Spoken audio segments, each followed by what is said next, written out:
my name is Nyree. I'm a first year Arts and Sciences student and I'm running to be your sports secretary and welfare officer.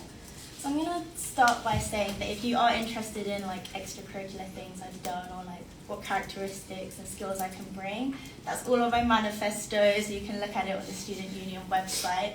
I'd rather spend these 2 minutes talking to you guys and allowing you guys to get to know me and my personality, because I think that's really important for this role, particularly because it involves being welfare officer, and that really focuses on like taking care of people's well-being and safety. And I want to be someone that people feel like they can approach and talk to if they have any issues. I want people to feel comfortable around me. I think that's really, really important because this society for me has been something that has been super important for like my growth and development since I've arrived at UCL. Because before I was at UCL, I came from an area that wasn't actually, there wasn't many East Asian, Southeast Asian people. So actually coming here and kind of being in the society is a little bit like a culture shock.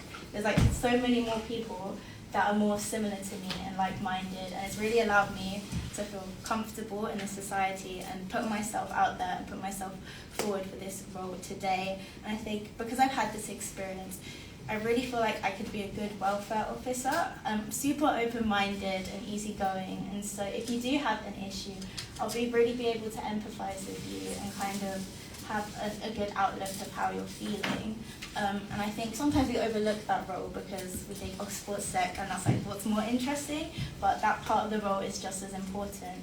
And in regards to being sports sec, I've always been a big sports fan. Like, I'm not like the most athletic, but I've always been interested in sports, taking part in sports and watching sports. And kind of for me, this role is quite exciting because I've never really had the opportunity to involve myself in sports organisation much before, and I feel like this role is a really good opportunity to do that because there's not really that pressure of it having to be intense and competitive, because ABACUS is just a social society, so the sports events are going to be here for you guys to have fun, to enjoy yourself, to get to know people, and the people that you get to know at these sports events you can then go to the clubbing events with. I think that's a really good thing. I thought a little bit about possible sports ideas. I thought if we could do an inter-uni ABACUS sports day, I think that would be quite fun. I haven't thought about the logistics of that, but I feel like in theory it would be quite fun, so that's what I would bring to the table. But yeah, as a whole, those are the reasons why I think you should vote for me to be your sports secretary and welfare officer.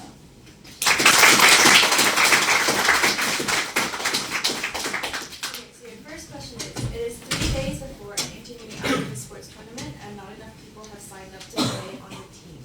What steps would you take to fill up this quota and ensure that there will be enough people to represent UCL ABACUS on the day of the event? Okay, so obviously I feel like the first way to approach this is to promote again, because there's obviously the chance that perhaps not enough people have seen it, so obviously go on Instagram, WhatsApp, all of a sudden promote that it's going on. I think with this, it was something I was thinking about, possibly implementing like feedback questionnaires to see what is more popular, because possibly if this is happening, it could be an indication that maybe the sport that we're running is not that popular and it might not be something that people are as interested in. So we could take that forward and maybe think perhaps we don't do those as much if we're not getting the response. Obviously, if it's like a tournament, we want to bring people. So like, if it really gets to it, might have to go around, push maybe the committee to come, push some friends to come. So if we really need to fill those numbers. But obviously, at the end of the day, you can't force people to go to an event because you want them to go because they want to. But obviously, if I need to push it a little bit to get the numbers up, might have to go around, force some people I know to get themselves involved. But yeah, that's how I would approach it. Second question, there has been poor communication, for example, certain members not replying to messages, resulting in disputes and disagreements within the committee. As welfare officer, how would you ensure each committee member is feeling included? Okay, so I do really kind of understand the scenario where you have like situations where certain people do not reply. I think when it comes to things like this, these sort of things are a lot easier to address in real life, or sometimes communication, like the vibe or like the intentions of a text don't come through as clearly. So I feel like when you have got kind of disagreements, the best thing to do is address it in real life. I also think the best thing to do is to not shout and get too heated. I think as welfare officer it's really important for me to like keep my calm and make sure that I'm kind of understanding where everyone is coming from. Obviously depending on like the issue, like if it is certain members not replying to the messages, like there's multiple reasons why it could be like they might have a legitimate reason, maybe they're doing it on purpose. Obviously if they're like doing it on purpose, like we would have to raise an issue, but again kind of like tackling it not in a like way that's going to make it more heated, just trying to understand why they might be, and obviously making sure that everyone feels like they can speak. I'm going to make sure that if there is this situation, it's not going to look like, oh, I'm going to take this side, so I'm going to let you talk more, and then I'm just going to like support you. But making sure that kind of everyone gets their say, so we can actually understand why this has happened, and then how to move forward with it. Okay, just a follow-up question. Yeah. Just potentially, like, theoretically, what if a certain member hasn't been replying messages for like ages? Yeah. Everyone else agrees. Okay, so if it's a long time, obviously if someone is not replying, that's going to make organising things a lot more difficult. Sometimes in the situation, like, because obviously we use like messaging to like organise ways to meet, and if it is a situation where like the person that is not replying is someone that is not easy to catch in real life, then it might get to the position where if it's holding us back from progressing with events, then the best way forward would probably have to move on with kind of arranging things without maybe their final approval, because waiting for them might actually impact us more negatively in the long run. So I think if there is like a mutual agreement by like the other committee members, then if they really just are not replying at all, there's not much we can do if we can't force them to reply. The best approach would just to be continue forward with the 5 other committee members. So let's say, for example, this committee member was a really important position. Mm-hmm. Would you say just to exclude them completely from like involvement in the events, or would you like replace them? I wouldn't say exclude them. Obviously, again with the context, if we just like can't find them, then like we can't do much about that. Obviously, if we can get a hold of them, I'd want to address why this is the case, because it might be the case that there is like a legitimate reason why they can't continue forward, and I think dependent, like it's all context dependent.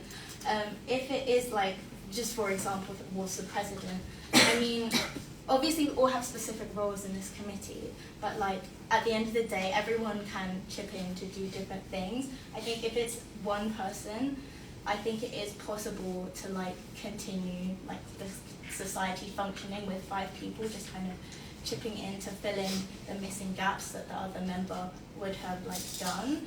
If it's like really serious and like maybe they say they can't do it anymore, then maybe we would think forward to like find a replacement. But again, I think it's all like context specific. Like it might depend on like the time of year. Like if it's like right at the beginning of the year this happens, and it would be a bigger issue than if it was nearly like the end of the year. Like that. Sorry, I grilled you so hard. That is okay. From the committee? So if one of the committee members does disappear, like you said, and you end up, everyone else in the committee has to chip in and fill in that person's role, wouldn't that place unnecessary stress on everyone else, and wouldn't it be quite unfair on you guys all to have to fill in that person's role? So what would you do about that? I mean, obviously, this is not an ideal situation. That's why we're addressing it if it happens.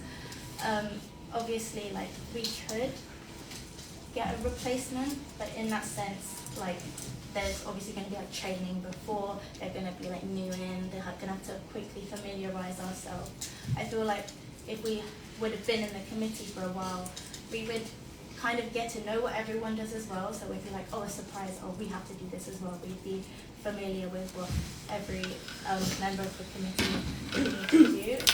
I do get that in a sense it is unfair, but also putting yourself up for this role, you have to be prepared to do things that are not ideal, and so I would be prepared to take on more responsibility if it meant that it would enable all the events and everything to run smoothly. Like, I don't want it to be, if that was the case, I wouldn't want it to be obvious to like the ABACUS members that there was an issue. I want it to kind of be able to like resolve it ourselves, and so that it's not noticeable to other people if there's an issue. It just kind of, everything is still working the same way. Yeah.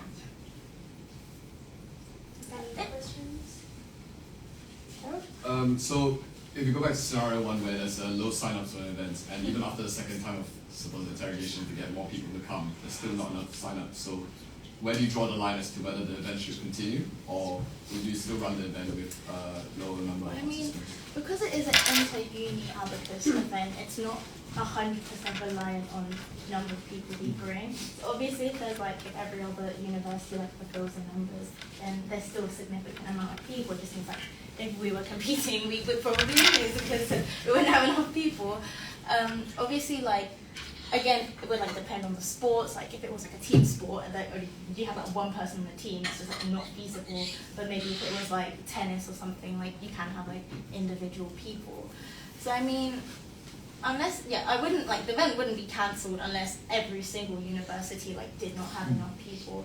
I would say the event would still run ahead. Like I would still come. I would just reflect on maybe why that was the case. Perhaps, because I was thinking about this, perhaps like post or prior feedback forms regarding events to get like people's general opinions on them to kind of help us decide what we would do in the future. Can I ask a follow-up on that as well? Yes. So, say if you make the decision to completely pull out Easter ABACUS from the event, how do you think that would affect the image of the society? Yeah, obviously it wouldn't look ideal. Obviously I would hope this is not like a regular occurrence, and I would hope that I would not get to that point. I'd obviously try my best to find people and do stuff. I mean, it's not going to look amazing, but like if it was just one sports event across the whole year, I think as a whole, most people won't be like, oh my god, UCL is cancelled because they have like no people on their sports team. Like it would not be great, but I don't think it'd be like detrimental to our image because there's like so many more things that go on throughout the year. Yeah. Thank you.